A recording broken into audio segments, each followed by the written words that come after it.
They called her a half-breed, a mongrel, a stain. For 18 years, Mara Greenfang had carried those words like stones sewn into the lining of her coat. And on the coldest night of the year, with frost creeping across the cobblestones of the city of Hollowmere, those stones felt heavier than ever. Then a sealed letter arrived, bearing a crest she had never seen. A single withered leaf pressed into black wax. And that crumbling parchment was about to tear the lie of her entire life wide open. The alley behind the Copper Kettle Tavern had been Mara's home for 3 months. It was not much, a narrow gap between 2 leaning stone buildings, just wide enough for her to stretch her long legs, sheltered from the worst of the wind by a sagging wooden awning.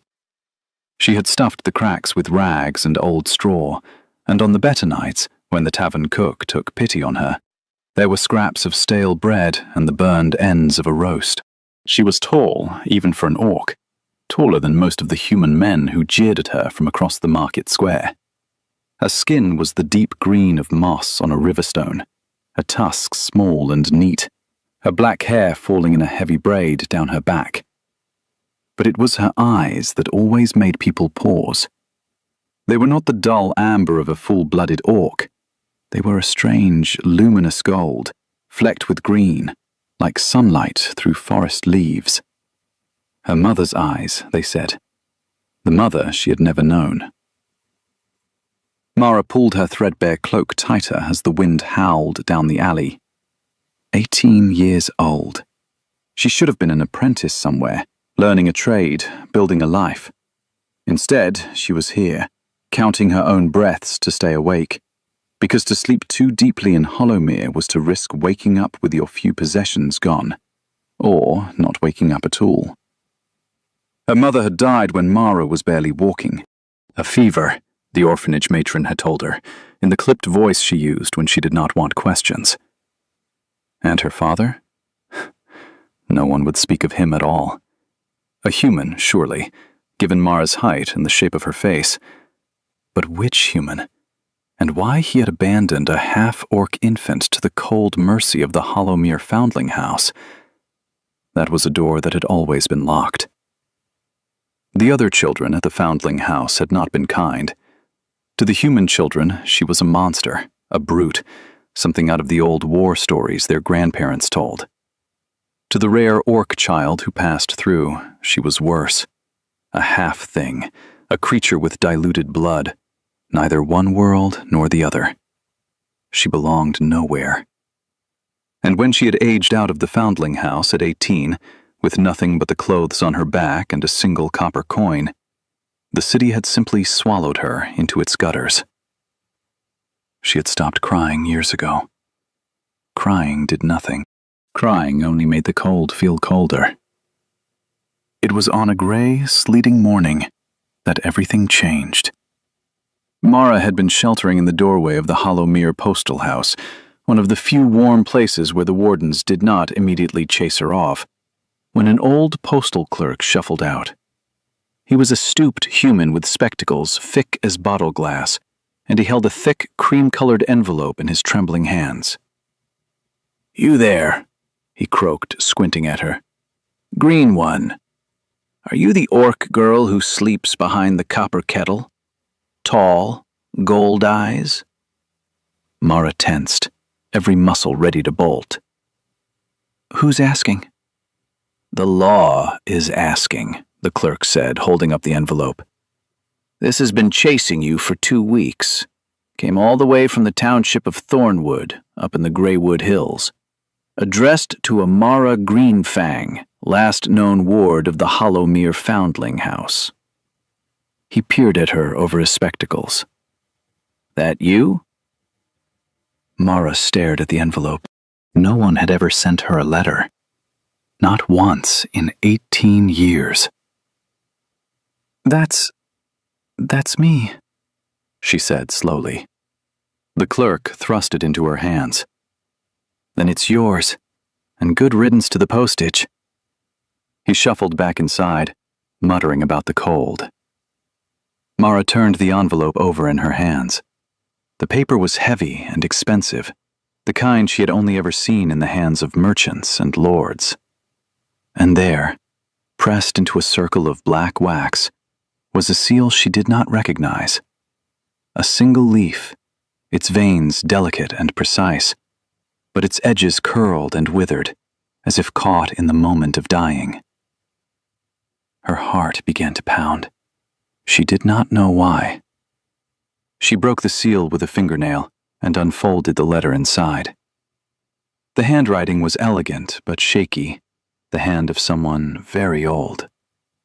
She read it once, then twice, then a third time, her golden eyes moving slower and slower across the words, as though if she read it carefully enough, the meaning might change. The letter was from a law office, Crail and Hatch, Solicitors of Estate, Thornwood Township. It informed her, in dense and formal language, that one Dame Edda Greenfang of the Withered Manor had passed away at the venerable age of 91. Dame Edda had left no children, no husband, and no other surviving kin. And after an exhaustive search of the bloodline records, the solicitors had determined that her sole living blood relative, her only legal heir, was a young woman named Mara Greenfang. Greenfang. Her name. The name she had assumed was simply the name the Foundling House gave to orc children with no family. Green for the skin, Fang for the tusks. A throwaway name, a nothing name. But it was a real name. It was a family name. And somewhere out there, an old orc woman had carried it too. An old orc woman who had a manor. A manor with a name. Tucked into the fold of the letter was a heavy iron key, black with age, its bow shaped, she realized with a chill, like a single withered leaf. Mara sat down hard on the cold stone step, the letter trembling in her green hands. She was not alone in the world. She had never been alone in the world. She'd had a great aunt, a blood relative, someone with her name, her green skin, perhaps her strange golden eyes. And that someone had remembered her, searched for her, and left her everything she owned. She pressed the iron key to her chest and, for the first time in years, she let herself cry. The journey to Thornwood took 4 days on foot and the back of a kindly merchant's cart. Mara spent her single copper coin on a hard loaf of bread to share with the merchant, a round, talkative human named Pell, who hauled wool up into the Greywood Hills. Pell was one of the few people in her life who had ever simply talked to her like a person. "Thornwood, eh?" he said, flicking the reins as the cart rattled up a winding mountain road thick with pine and mist. "Strange place to be headed, lass. Not many folk go up that way anymore. Used to be a proud old town. The Green Fang name carried weight there, once upon a time. Old orc family, builders, masons, that sort. But..." He trailed off, scratching his beard. "But what?" Mara pressed. Pell shrugged, looking uncomfortable. "But things changed. The Vance family came in. Humans, rich as kings, bought up half the valley. And folks stopped saying the Green Fang name out loud. Bad luck, they call it now. Cursed, some say." He glanced at her green skin, her golden eyes, and seemed to put 2 and 2 together. He softened. "But that's just old talk, I'm sure. Old talk and small minds." "Cursed," Mara repeated. The words settled into her stomach like a cold stone. They crested the final ridge as the sun was setting, and Pell brought the cart to a halt. "There," he said, pointing with his chin. "Thornwood. And up on the hill, past the town. That'll be your manor, I reckon." Mara stood up in the cart bed to see. Below them, nestled in a fold of the hills, lay the township of Thornwood, a cluster of slate roofs and stone chimneys, smoke curling into the dusk. And beyond it, on a windswept rise crowned with ancient, twisted oaks, stood a house. It was enormous, a sprawling manor of dark grey stone, 3 stories tall, with steep, gabled roofs and tall, narrow windows like watchful eyes. But even from this distance, Mara could see that it was dying. The roof had caved in over one wing. Ivy and dead vines smothered the walls. The great iron gate hung open and rusted, and around the entire estate, the trees, once a grand orchard perhaps, stood grey and leafless, their branches clawing at the sky like the fingers of corpses. The Withered Leaf Manor. It was named, she understood now, for the death that surrounded it. "Well," said Pell with forced cheer, "it's got character." Mara almost smiled. "Thank you, Pell, for the ride, for talking to me." The merchant waved her off as she climbed down. "Go on, lass. Go claim what's yours." Then, more quietly, as the cart began to roll away, "And watch yourself up there. The Vances don't like loose ends." Mara watched the cart disappear down the road. Then she turned, squared her broad shoulders, and began the long walk up the hill toward the dying house that was, somehow, impossibly, hers. The town of Thornwood watched her come. Mara felt their eyes the moment she passed the first cottage. Faces appeared in windows and then vanished. A blacksmith paused with his hammer raised. 2 old women on a porch stopped their knitting and stared, their mouths thinning into hard lines. A child pointed and was quickly yanked back inside by a fearful mother. She was used to stares. Stares she could survive. But this was different. This was not the casual cruelty of the city, where she was simply a monster to be mocked. This was something colder. The people of Thornwood looked at her green skin and her golden eyes, and they looked afraid, as though they were seeing a ghost. A ghost named Greenfang. She kept walking, her chin high, her braid swinging, until the cottages thinned and the road became a steep, rutted lane climbing toward the manor on the hill. The dead orchard closed in around her, gray branches creaking in the wind. And there, at last, she stood before the great, rusted gate, where a tarnished brass plate, half swallowed by ivy, bore the words she had read on the seal. Withered Leaf Manor, House of Greenfang. Her hand shook as she reached out and touched the cold metal of the plate. House of Greenfang. Her house. Her name carved in brass, standing here on this hill for longer than she'd been alive. The iron key fit the great front door perfectly. The lock resisted, groaning with rust, but Mara was strong, orc strong, and she put her shoulder into it. With a deep, shuddering boom, the door swung inward. The smell hit her first. Dust, damp, and the faint, sweet rot of old wood. Beyond the threshold lay a vast entry hall, swallowed in shadow. Mara stepped inside, her boots echoing on the cracked marble floor, and as her eyes adjusted, she began to see the bones of a once magnificent home. A grand staircase swept upward into darkness, its banister carved with twisting leaves. Faded portraits in heavy gilt frames lined the walls, their subjects lost beneath decades of grime. A crystal chandelier, half its arms broken, hung crookedly overhead, draped in cobwebs thick as funeral lace. And everywhere, on the walls, carved into the doorframes, woven into the threadbare tapestries, was the symbol of the withered leaf. Mara wandered deeper, drawn forward despite the cold and the dark. She wiped her sleeve across one of the portraits, and the grime came away to reveal a face. An orc woman, proud and severe, with a heavy braid and golden eyes, green flecked with gold. eyes exactly like Mara's own. "Hello," Mara whispered to the painting. Are you my family?" A small brass plate beneath the portrait read, "Dame Helga Greenfang, Matriarch."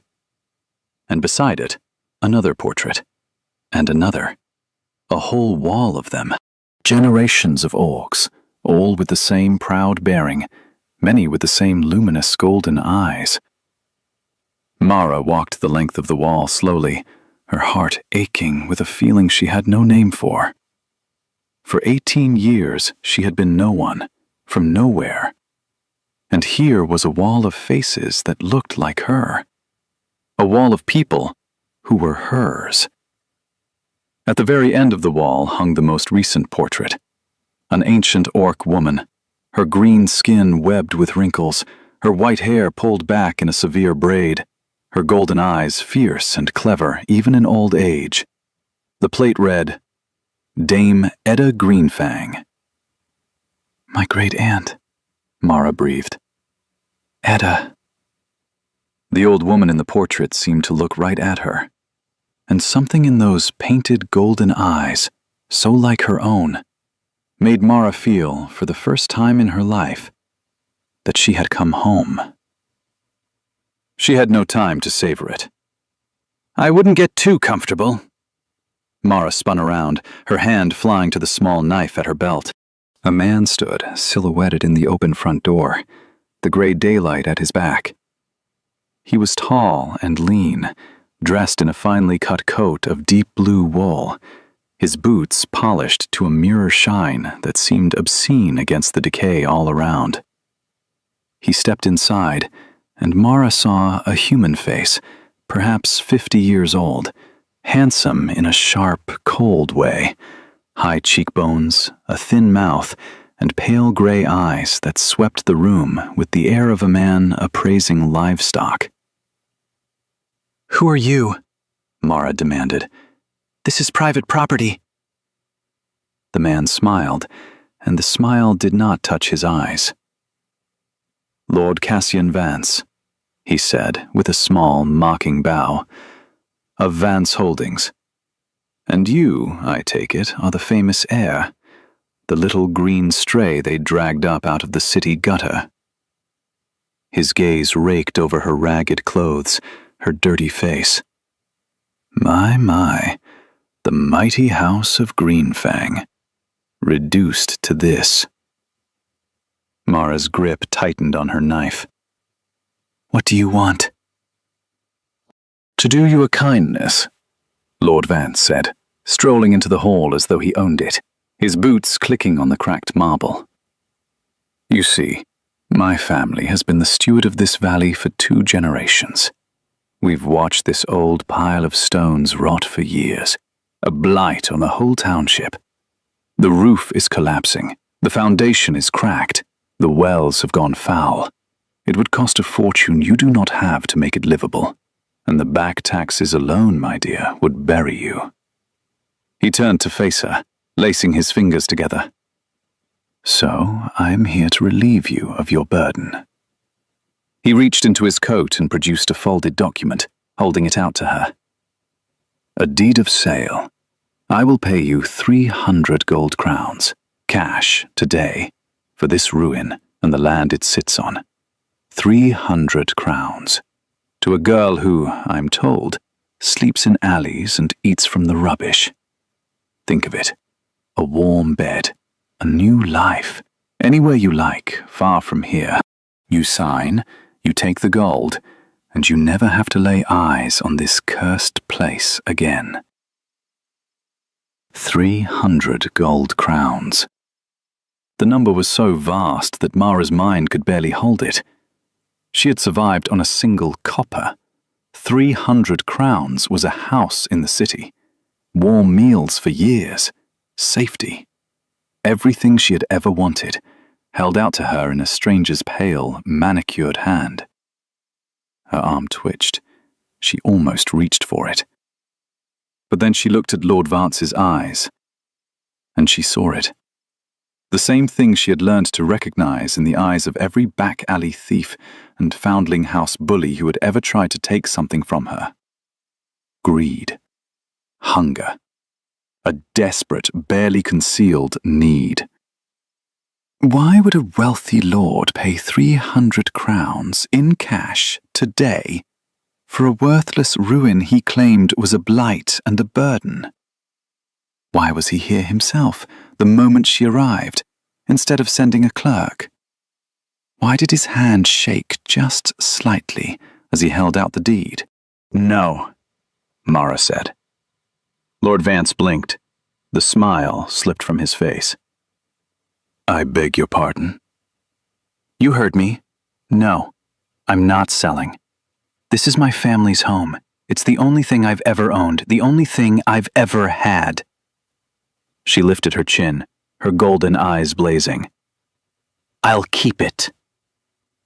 For a long moment, Lord Vance simply stared at her. And then his pleasant mask cracked, and Mara glimpsed the true face beneath. Cold, furious, and utterly without mercy. You stupid girl, he said softly. You have no idea what you are refusing. No idea what this place is, or what it costs to keep it. You'll be dead or destitute within the month, and then I'll have it for nothing. He folded the deed and tucked it away. Enjoy your inheritance, little stray. Enjoy the cold, and the dark, and the ghosts. We'll speak again soon.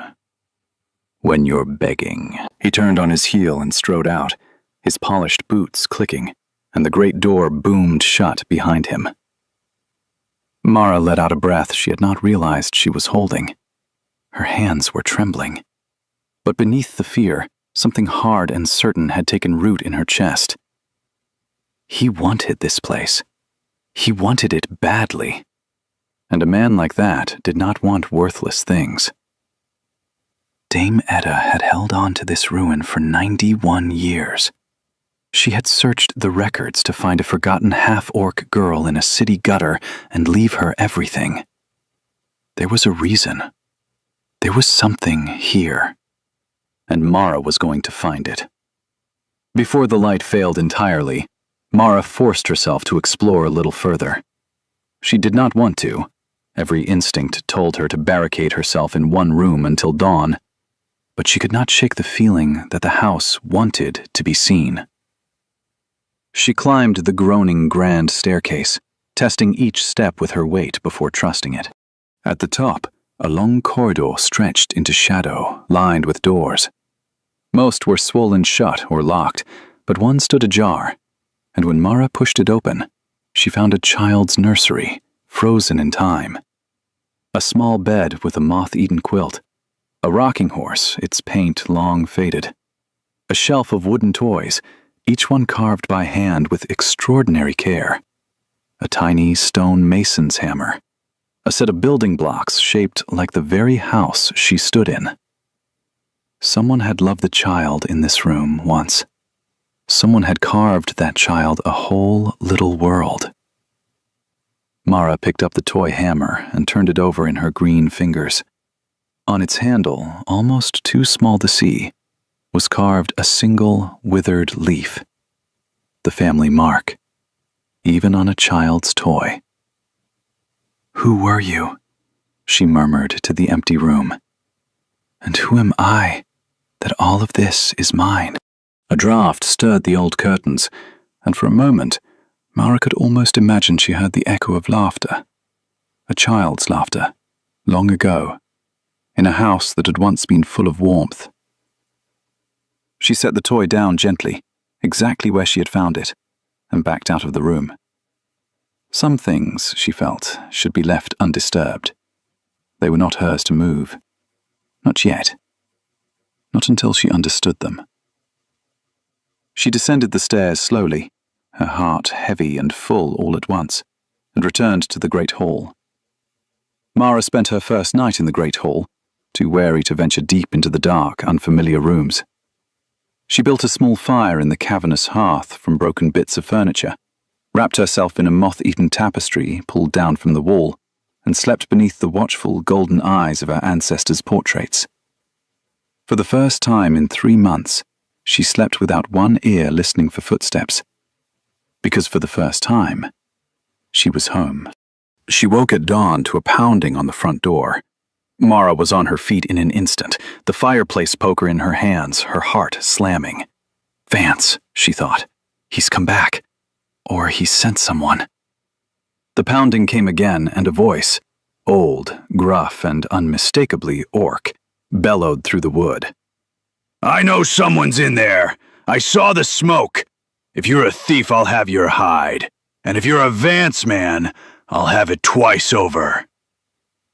Mara crept to the door and pulled it open a crack, keeping the poker raised. On the porch stood an old orc man. He was stooped with age, but still broad as a doorway, his green skin gone gray-green with years, his tusks chipped and yellowed. He wore a heavy gardener's apron over rough work clothes, and in his gnarled hands he gripped a long-handled spade like a weapon. But it was his eyes that stopped Mara cold. They were not gold like hers. They were a deep, weathered brown, and they were brimming with tears. "By the old gods," the old orc breathed, staring at her face. "Those eyes. You're hers. You're Greenfang." "Who are you?" Mara asked. The old man's spade clattered to the porch. His weathered hands rose to his mouth. "Borin," he managed. "My name is Borin. I am, the groundskeeper here. 40 years I served Dame Edda. 40 years. His eyes searched her face hungrily. "She always said you'd come. Right up to the end, she said it. 'My blood is out there somewhere, Borin,' she'd say. 'And one day she'll walk up that hill and set this house right.' I thought it was just the ramblings of a grieving old woman." A tear spilled down into the deep grooves of his cheek.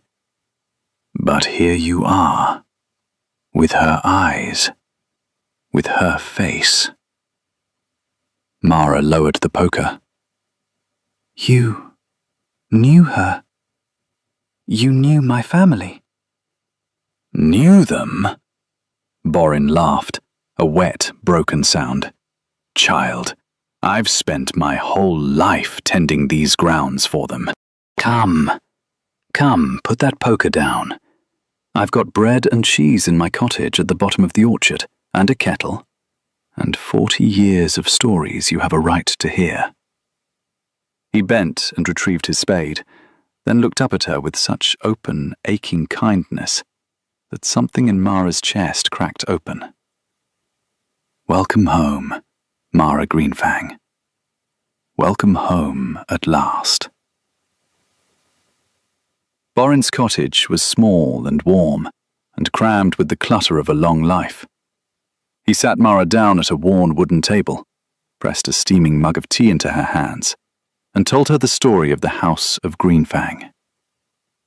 "They were the first to settle this valley," he began, settling into a creaking chair. "Long before the humans came. Master masons, the Greenfangs. Orc stonecutters of the old tradition. The finest in all the Greywood. They built Thornwood with their own hands. The town hall, the bridge, the mill. Every good stone wall in this valley was laid by a Greenfang, and they were respected for it. Loved, even. An orc family, ruling a township of humans and orcs together, in peace." He shook his head slowly. "Hard to imagine now, isn't it? The way the town looks at you." "The whole town stared at me like I was a ghost," Mara said. "Because you are, to them.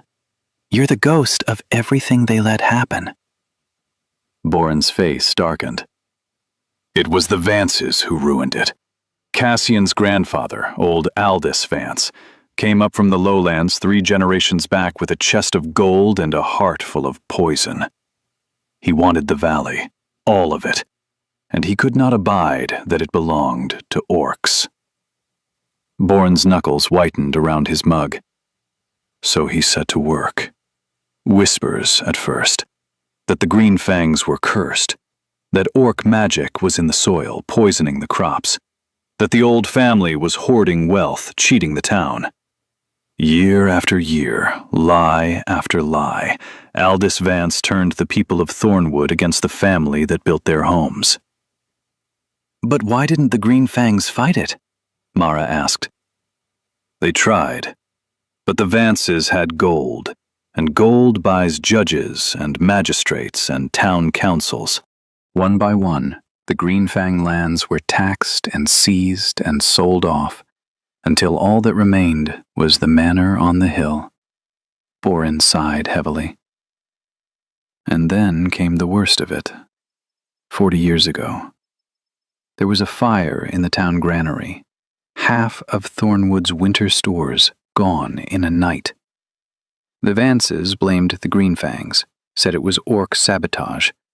There was a reckoning." His voice dropped. Dame Edda's husband, her son, her daughter-in-law. They were dragged from the manor by a mob. Vance men, mostly, but townsfolk too, whipped up into a frenzy. He could not look at her. They did not survive the night, Mara. Only Edda and a single grandchild escaped, a young woman, pregnant. Mara set down her tea, her hands trembling. Pregnant. Edda sent her granddaughter away in the dark to keep the child safe, far away where the Vances would never find her, to the lowland city, to Hollowmere. Boren reached across the table and laid his rough old hand over Mara's green one. "Your grandmother, child, and the babe she carried, that was your mother. And you are the last of the line. The last Green Fang, the one Edda prayed every night would come home and set things right." Mara could not speak. The room blurred. All her life she had been a nothing, a stray, a half-breed with a throwaway name. And the truth was this. She was the heir of a noble house, a house of builders and masons, loved and respected, destroyed by the greed of one family. A house with a name carved in brass and a wall of golden-eyed ancestors. A family that had bled and died and scattered to the wind to keep her bloodline alive. "The Vances," she said at last. "They killed my family. And now Cassian Vance comes to my door offering gold to take the last of it from me." "Aye." Boren's brown eyes glinted hard. "And mark me, girl. He wants that house for a reason. The Vances have hungered after it for 3 generations, not because of what it's worth in stone and timber, because of what Dame Edda kept hidden in it." He leaned close. "She was protecting something, Mara, right to the end. She'd send me out of the house some nights, lock herself in, and I'd hear her, down in the old wings, moving things, building things.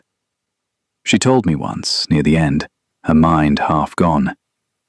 The truth is in the bones of the house, Boren. In the bones. When my blood comes, she'll know where to look." He squeezed her hand. "The bones of the house. I never knew what she meant, but maybe you will." Mara stared into the fire. "The bones of the house. Then that's where I'll start," she said. The next morning, Mara walked down into Thornwood. She needed supplies, a flint, candles, rope, whatever few coins Boren had pressed on her could buy. But more than that, she needed to understand. She needed to know why a whole town looked at her like a curse made flesh. The market square went quiet as she crossed it. Conversations died. A fruit seller swept his apples off his stall and into a basket, as though afraid she might touch them. Mothers gathered their children close. Mara kept her chin high and walked to the general store, where an elderly shopkeeper served her in stiff, frightened silence, dropping her change on the counter rather than risk touching her green hand. "Why are you all so afraid of me?" Mara finally asked, unable to bear it. "I've done nothing to any of you." The shopkeeper would not meet her eyes. "It's not you, girl," she muttered. "It's the name. The Green Fang name. Bad things happen to folk who get close to that family. The fire, the deaths, 40 years of bad luck on this whole valley, ever since." She pushed Mara's purchases across the counter. "The Vances kept us safe from all that. Lord Vance, he looks after this town. So you'll forgive us if we don't go welcoming the curse back up onto that hill." And there it was. The lie, repeated so many times over 40 years that it had become the truth in these people's hearts. The Green Fangs were a curse. The Vances were their protectors. Mara gathered her supplies and walked out into the square, and as she did, she caught sight of a grand bronze statue at its center, a heroic likeness of a stern human lord, one hand raised as if in blessing over the town. The plaque read, "Lord Aldous Vance, founder and protector of Thornwood." Founder. The man whose family had stolen a town built by orc hands, and then carved his own name over it in bronze. Mara stared up at that smug bronze face for a long moment, and a cold resolve settled into her bones. "We'll see about that," she said. Then she turned and climbed back up the hill, toward the dying house, and the truth she was certain it was hiding. In the days that followed, Mara searched. Boren came up to the manor each morning with bread and cheese and a lifetime of knowledge about the old house, and together they walked its decaying halls, room by room, looking for whatever Dame Etta had hidden. They opened rusted cabinets and pried up loose floorboards. They emptied drawers full of brittle letters and tarnished silver.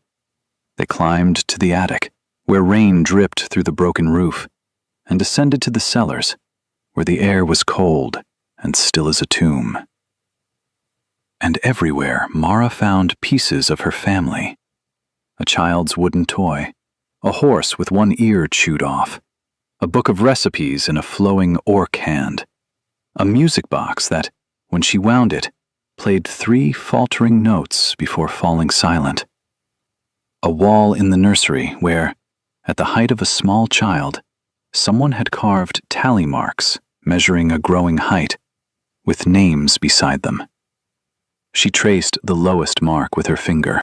A name was carved beside it, the letters shaky and proud. It was a child's name.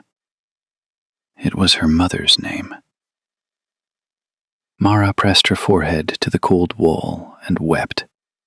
Not the bitter tears of the alley, but something cleaner. She was grieving, she realized. Grieving for a family she had never known, but who had known her, hoped for her, prayed for her all this time.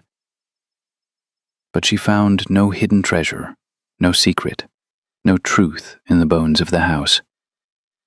"It has to be here somewhere," she said one evening, slumping against the wall of the great hall as the light faded.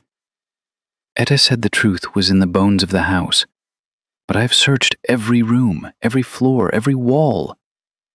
Boren, sitting by the fire mending a tool, looked up thoughtfully. "Every wall you can see," he said. Mara frowned. "What do you mean?" "I mean, I've worked these grounds 40 years, and there's always been something queer about this house." He set down his work. "It's the shape of it. From the outside, the east wing runs the full length of the building, but inside?" He shook his head. "Inside, the east wing's a good 10 paces shorter than it ought to be. I noticed it years ago, pacing the foundations for the drainage. Always meant to ask Dame Etta about it. Never did. He pointed his chin toward the dark archway leading east. There's a wall in this house that shouldn't be where it is, child. A wall someone built. Before he finished speaking, they took lanterns and went into the east wing, a long gallery, its windows boarded, its walls hung with rotting tapestries. Borin paced it off, his lips moving as he counted his steps, his old brow furrowed in concentration. He stopped at the far end, before a wall hung with a single enormous tapestry, depicting, of course, a great oak tree shedding its leaves. "Here," he said. "By my reckoning, the wall should be 10 paces further on. There's a room behind this one. A room someone walled away." Mara reached up and tore down the heavy tapestry. It came away in a cloud of dust, revealing a blank stone wall. But not entirely blank, for there, set into the center of the stones at the height of her chest, was a small iron plate, and pressed into the iron, unmistakable, was the symbol of the withered leaf. In the very center of the leaf was a keyhole. "The key," Mara said. "The key from the letter." She fumbled it out of her pocket, the great iron key, its bow shaped like a withered leaf, and with trembling hands she fit it into the lock. It slid home perfectly. She gripped it with both strong green hands and turned. For a moment, nothing. Then, from deep within the wall, came a heavy metallic clunk, a grinding of stone on stone, and slowly, with a groan like a waking giant, a section of the wall swung inward, revealing a black gap and a breath of stale, ancient air. "By the old gods," Borin breathed. Mara lifted her lantern and stepped through into the hidden room. It was a study. Small, windowless, untouched by the decay that ravaged the rest of the house. A heavy desk dominated the center, its surface covered in neat stacks of documents. Shelves lined the walls, crammed with ledgers and scrolls and bound records. And on the desk, weighted down by a smooth river stone, lay a letter. A single sheet of cream-colored paper, the same as the one that had brought Mara here, addressed in the same shaky, elegant hand. It read simply, "For my blood, when she comes." Mara set down her lantern and picked up the letter. Her hands would not stop trembling. She unfolded it and read aloud, her voice catching, so that Borin could hear. "My dearest child, if you are reading this, then I am gone, and you have come home, and the line of Greenfang did not die after all. I have prayed for this every night of my long life. I am sorry I could not be there to hold you, but I have left you the only weapon I have, the truth. The Vances did not earn this valley. They stole it. Every law, every deed, every claim they hold is built on a foundation of lies and murder. And the proof of it is in this room. You will find here the original land grants, sealed by the old crown, naming the House of Greenfang as the rightful and perpetual holders of this valley and all the lands the Vances now claim. You will find the true tax records, showing that we paid every coin owed, and that the debts they fabricated to seize our lands were forgeries. And you will find the confession." Mara looked up at Borin, who had gone very still. "The night they came for my family, the night they murdered my husband, my son, my son's wife, it was no riot. It was no accident. It was ordered. Aldous Vance paid men to set the granary fire and blame us. He paid the magistrate to look away. And one of those men, before he died, confessed it all, in writing, witnessed and sealed.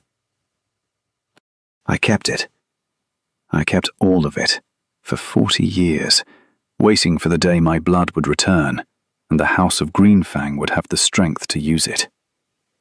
This is your inheritance, child. Not gold, not stone. The truth. With these documents, you can reclaim everything that was stolen. You can prove the Vartzes are thieves and murderers.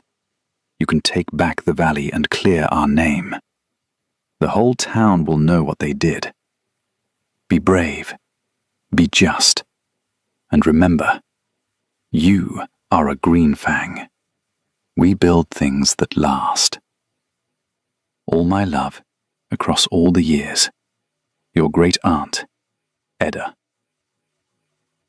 The hidden study was silent, but for the hiss of the lantern flame. Mara lowered the letter, her golden eyes blazing with tears. "It's not treasure," she said. "It's proof." Borin had moved to the shelves and was pulling down the heavy ledgers and scrolls with shaking hands. He unrolled one, an ancient document, its parchment thick and yellowed, heavy with the wax seals of a long-dead crown. He read it, and his face went pale, then flushed with a fierce joy. "It's real," he breathed. "The land grants.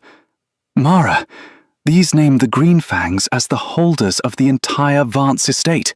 Their manor, their fields, the mill, the mines, all of it. It was never theirs. It was always yours."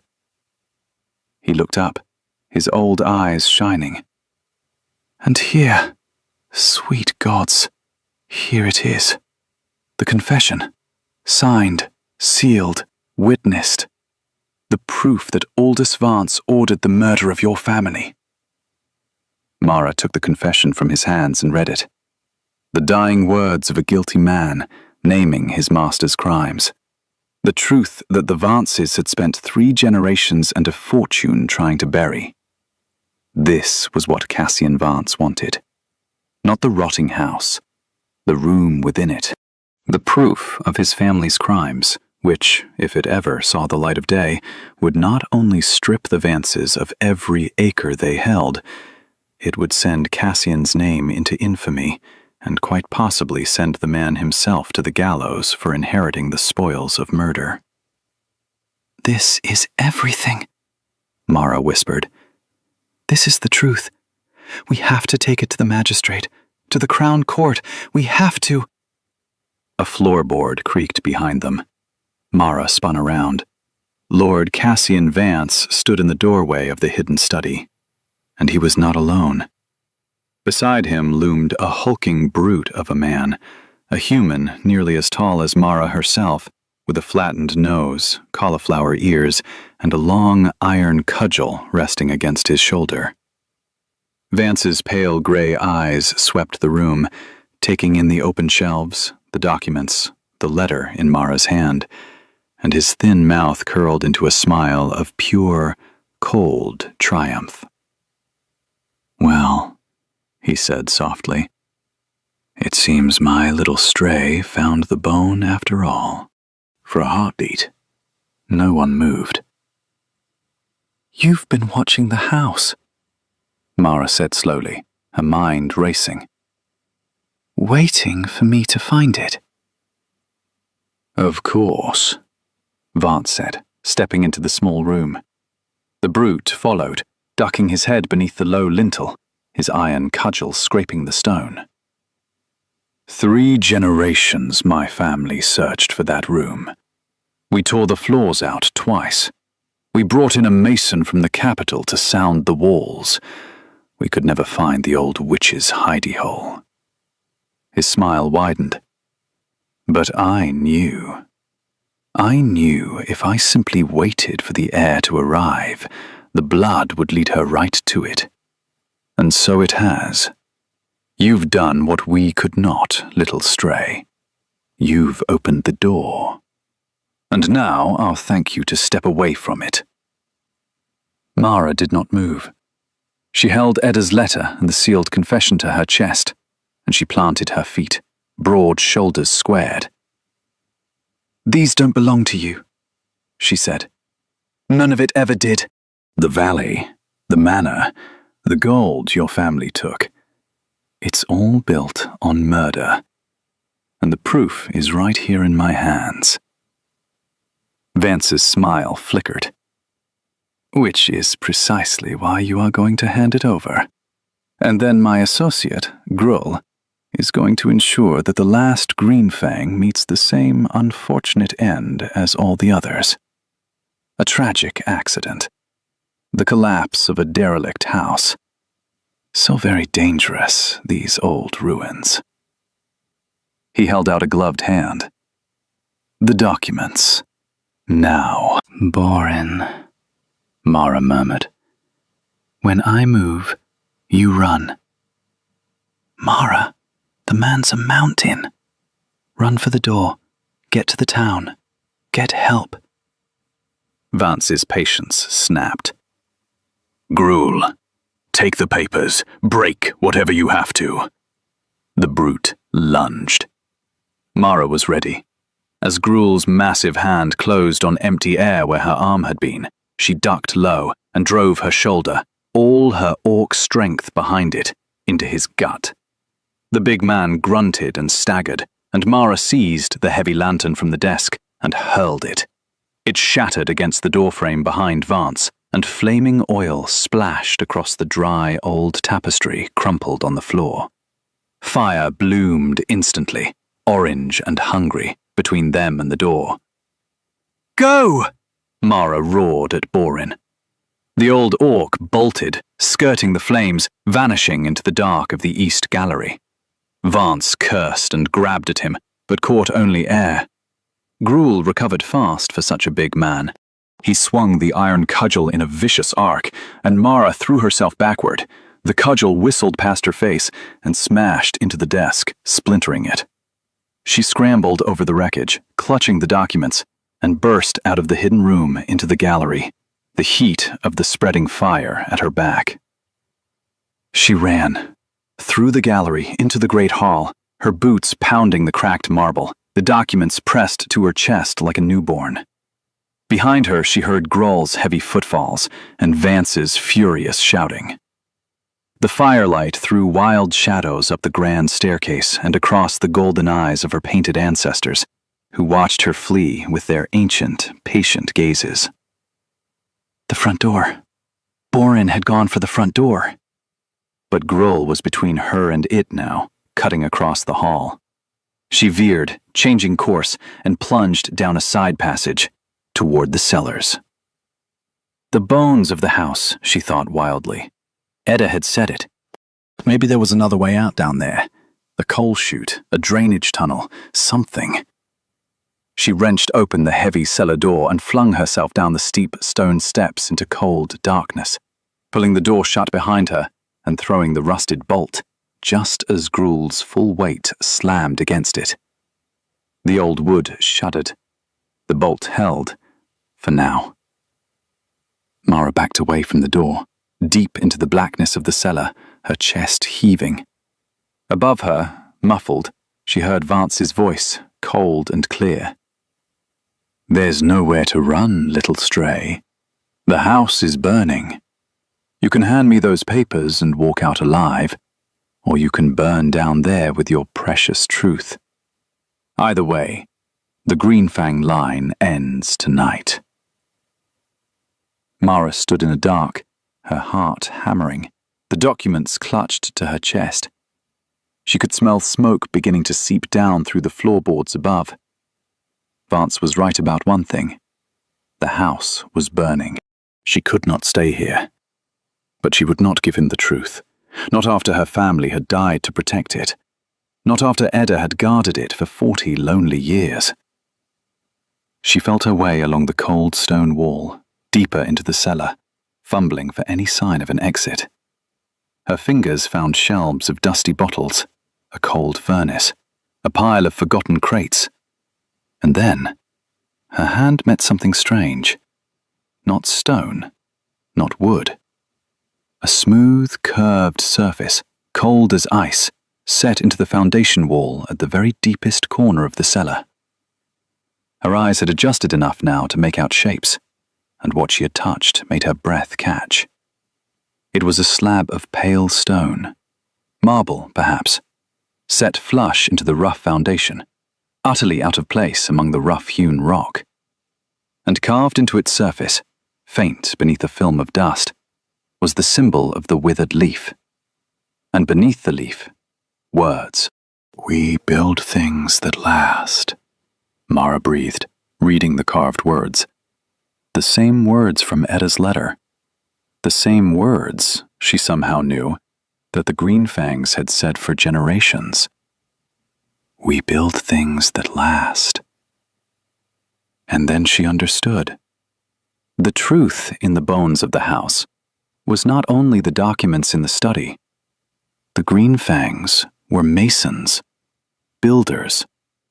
They had built this house with their own hands, and an orc mason of the old tradition would never build a house with only one way out. Her strong green fingers traced the edge of the marble slab and found a seam, a handhold. She braced her boots against the foundation, gripped the cold stone, and pulled with every ounce of her orc strength. The slab resisted. Then, with a grinding groan, it slid aside, revealing a low, dark tunnel, its walls lined with masterful Greenfang stonework, sloping gently upward and away from the burning house. An escape, a way out, built by her own ancestors, waiting all these years for one of their blood to need it. "We build things that last," Mara said again, and a fierce grin spread across her face. "You did, Etta. You did." She ducked into the tunnel, pulled the slab shut behind her, and crawled into the dark, the documents safe against her chest, leaving Cassian Vance and his brute to search a burning, empty cellar for an heir who had already slipped through the bones of the house and out into the night. The tunnel was long and cramped, and Mara crawled through it on hands and knees for what felt like an eternity, the documents clutched awkwardly to her chest, the darkness absolute. But the stonework was sound. Even now, after decades, not a single stone had shifted. Her ancestors had built well. At last, her groping hand met a grate of iron bars, and beyond it, blessedly, the cold night air and the silver light of the moon. The grate was rusted but old, and a few good kicks from Mara's powerful legs sent it clattering free. She crawled out into a thicket of dead brambles at the foot of the hill, well beyond the manor's walls. She turned and looked back, and her heart clenched. The Withered Leaf Manor was burning. Flames poured from the windows of the east wing, and the column of black smoke rose against the moon. Her family's home. The house her ancestors had built with their own hands. The wall of golden-eyed portraits. The nursery wall with her mother's name. All of it. Burning. "No," she breathed. But there was no time to grieve. The documents, the truth, was safe in her arms, and Vance was still up there, with his brute, believing her dead in the cellar. If she was going to do anything, it had to be now, while he thought he had won. Mara ran. Down the hill, through the dead orchard, toward the lights of Thornwood, the smoke of her burning inheritance at her back, and the proof of 3 generations of murder clutched against her chest. She found Borin at the edge of town, bent double and gasping, having raised the alarm at the first cottages. When he saw her stumble out of the dark, alive, soot-stained, the documents safe, the old orc let out a sob of pure relief and caught her in his arms. "Mara, thank the gods. I thought, the house, it's burning. I couldn't." "It's all right, Borin. I have them. I have the truth." She gripped his shoulders. "But Vance thinks I'm dead. He thinks he's won. We have to act now, tonight, before he can cover it up. Where's the magistrate? Where do the townsfolk gather?" Borin straightened, wiping his eyes, and a hard light came into them. "The town hall. There's a council sitting tonight. The autumn tithes. Half the town will be there, and the magistrate. His jaw set. And so will Cassian Vance's uncle, the old lord, who sits the council like a king on a throne. He took her arm.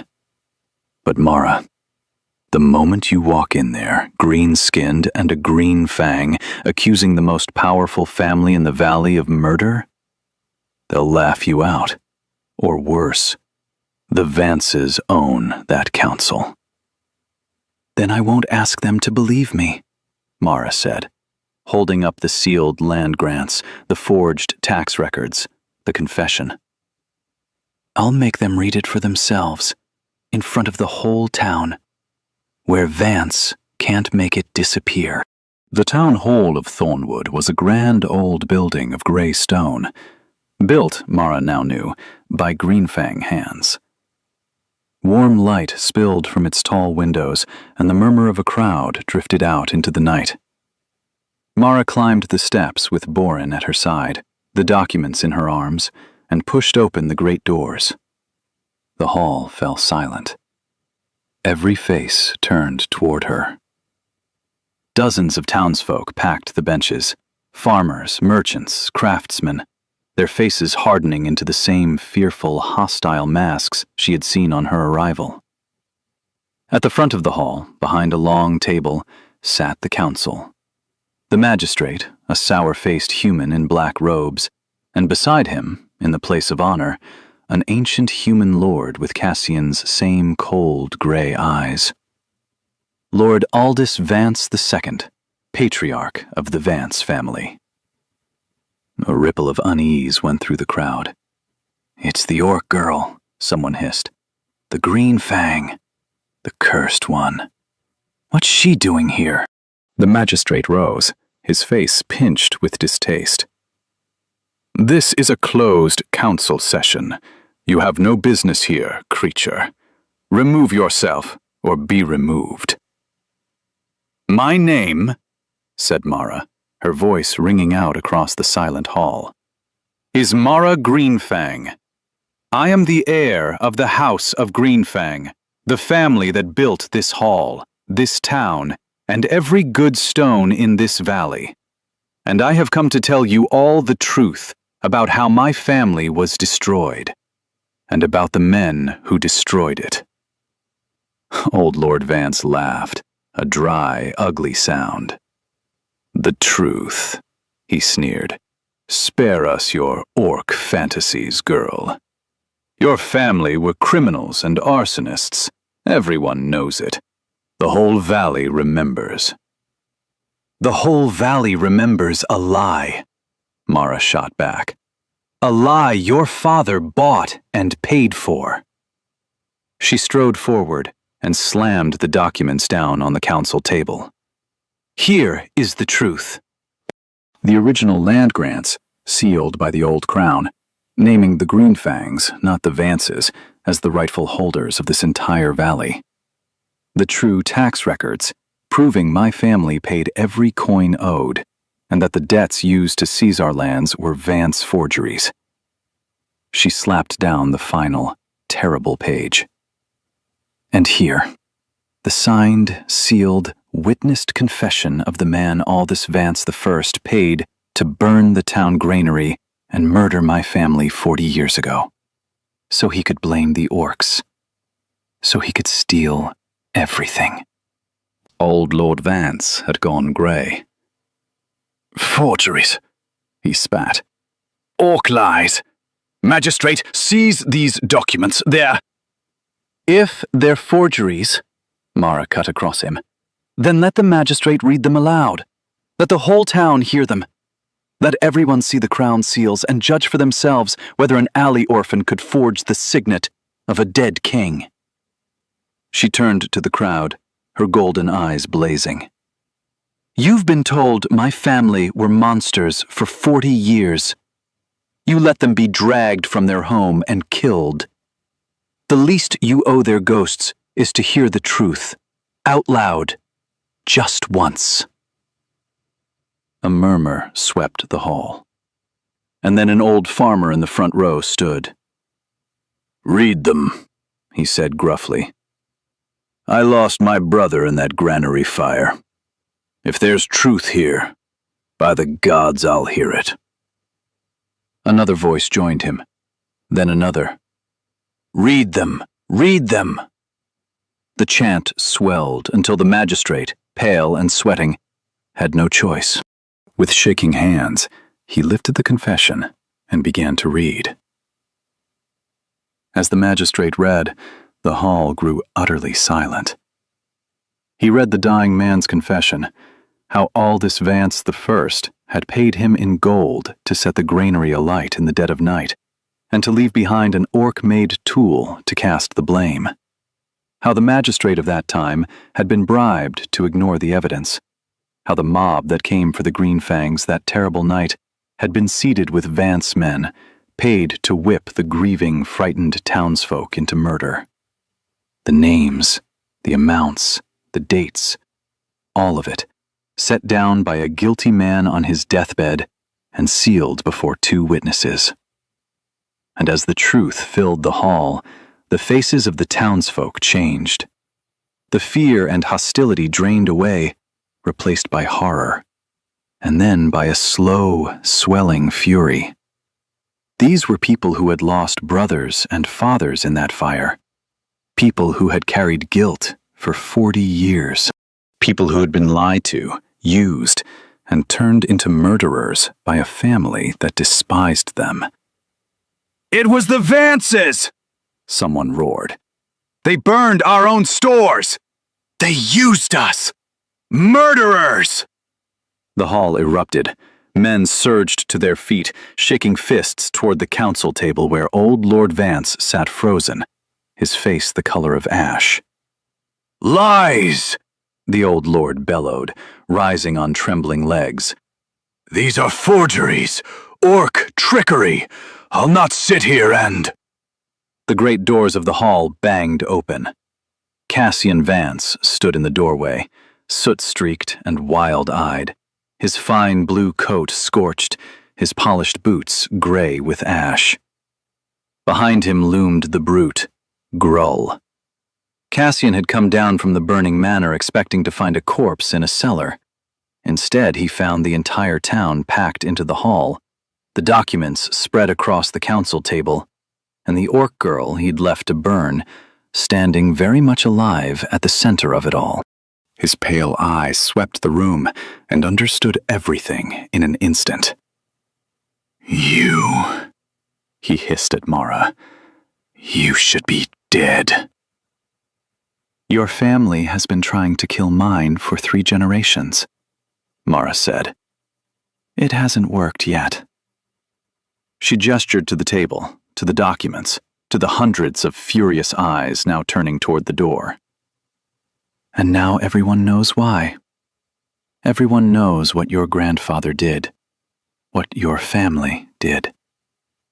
They've heard the confession, Cassian, in your own family's words." Cassian's composure shattered. He saw the fury in the crowd, saw his uncle slumped and gray at the council table, saw the truth laid bare beyond any hope of burying it. And like a cornered animal, he did the only thing left to him. He lunged for the documents on the table. "Grull, the papers! Burn them! Burn it all!" But the townsfolk were faster.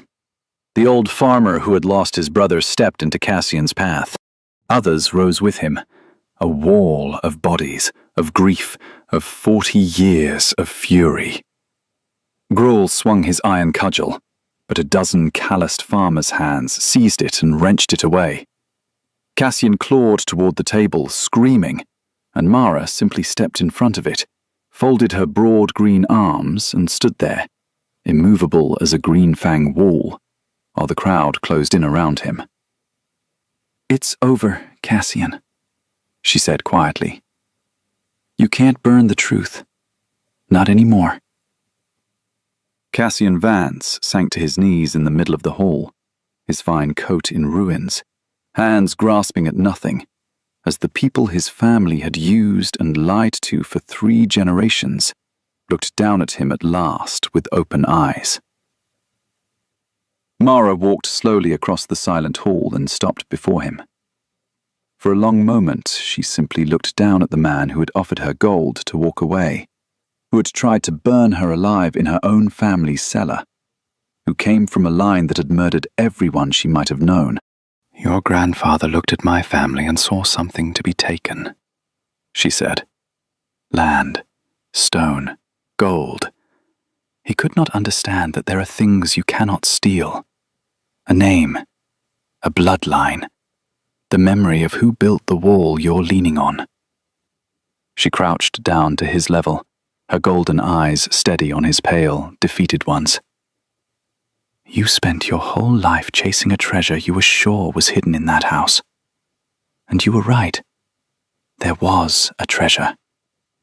It just wasn't the kind you could carry away in a sack." "Documents," Cassian spat.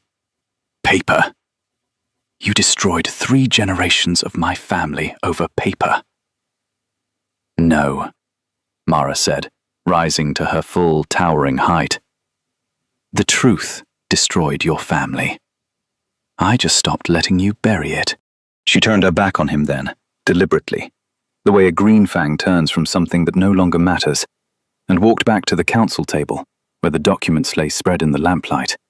The real inheritance, the one Edda had guarded for 40 years. Behind her, the constables took Cassian Vance by the arms and led him out into the night, and the man who had thought himself Lord of the Valley went without another word. The magistrate, perhaps seeing which way the wind now blew, perhaps genuinely shaken by the truth, found his courage. He called for the town constables. Both Cassian Vance and his great-uncle were taken into custody that very night, to be held for the Crown Court on charges of arson, fraud, conspiracy, and the inheritance of murder. Gruel, abandoned by the masters who had paid him, fled into the dark and was never seen in the valley again. In the weeks that followed, the Crown Court in the capital examined the documents, verified the ancient seals, and delivered its judgment. It was absolute. Every land grant the Vances held was declared void. The lands had always, in law, belonged to the House of Greenfang. The Vance fortune, built on stolen acres and forged debts, was stripped away. And both Cassian and old Lord Vance were sentenced to a lifetime of hard labor for the crimes their family had buried for 40 years. But the part that mattered most to Mara happened in Thornwood itself. One by one, the townsfolk came up the hill to the burned manor where she and Borin had begun, even then, to clear the ash and salvage what could be saved. The old farmer came first, cap in his weathered hands, unable to meet her eyes. "My grandfather was in that mob," he said hoarsely. "I've carried it my whole life, not knowing the truth of it. I'm sorry, lass, for all of it. The whole town owes your family more than we can ever pay." And then he rolled up his sleeves and asked where he could start. They all did. Masons and carpenters, farmers and merchants, the very people who had stared at her in fear when she first walked up the hill, now came with tools and timber and stone. Because the truth had set something free in Thornwood too. The guilt they had carried for 40 years finally had somewhere to go, and it went into rebuilding the house their grandfathers had helped to burn.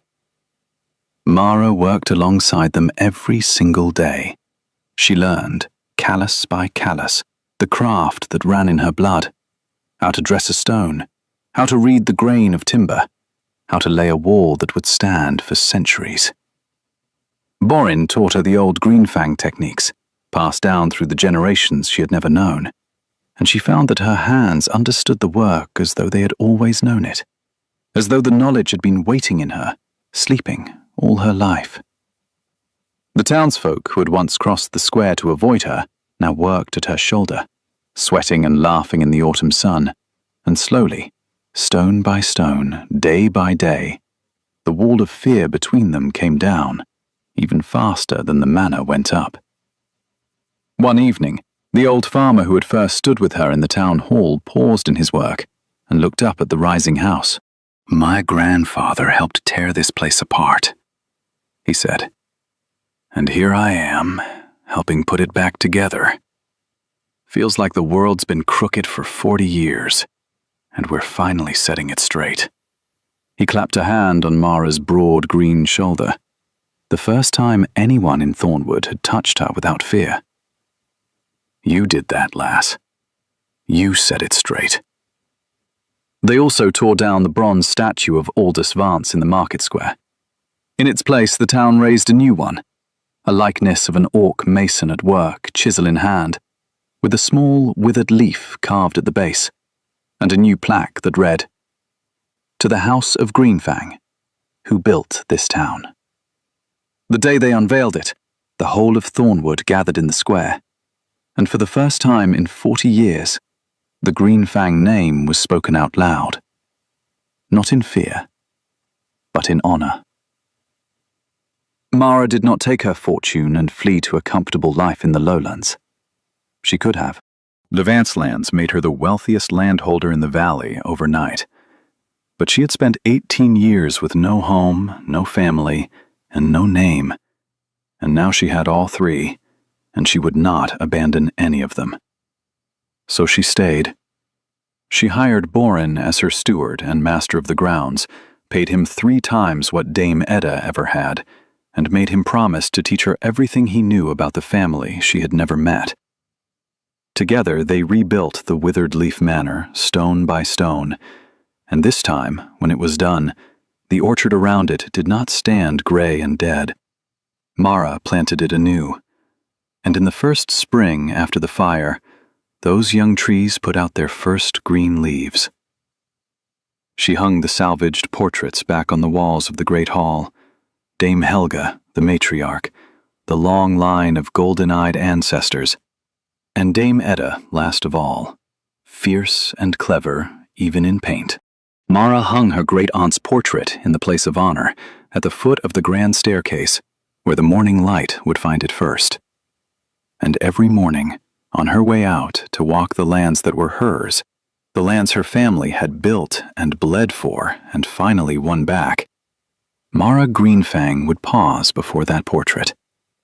She would look up into those painted golden eyes, so like her own, and she would press her hand to her heart. "We build things that last," she would say. "I came home, Edda. I said it right. Just like you knew I would." And the old woman in the portrait, with her fierce and knowing eyes, seemed to smile. The girl who had once shivered in a freezing alley with a single copper coin to her name now stood as the lady of a great house and the rightful holder of an entire valley. But that was never what made Mara Greenfang rich. What made her rich was the wall of faces that looked like her. The name carved in brass over her own front door. The knowledge carried at last in her bones that she had never truly been alone, that a whole line of proud, golden-eyed orcs had hoped for her, prayed for her, and built a way home for her through 40 years of darkness, never knowing if she would come. She had, and the House of Greenfang, against every cruelty the world had thrown at it, would stand for 100 years more. Mara Greenfang was home, and this time, she was home to stay. Did Mara's incredible journey from a homeless, friendless half-orc girl to the rightful lady of an entire valley leave you breathless? Her story is proof that no matter how alone you feel, the truth has a way of finding the light, and the bonds of family and justice can outlast even the cruelest greed. If this tale of courage, inheritance, and hard-won belonging moved you, give it a like. Share it with someone who needs to hear that they were never truly alone, and subscribe for more unforgettable orc tales of justice, mystery, and triumph against the odds. Until next time, Keep building things that last.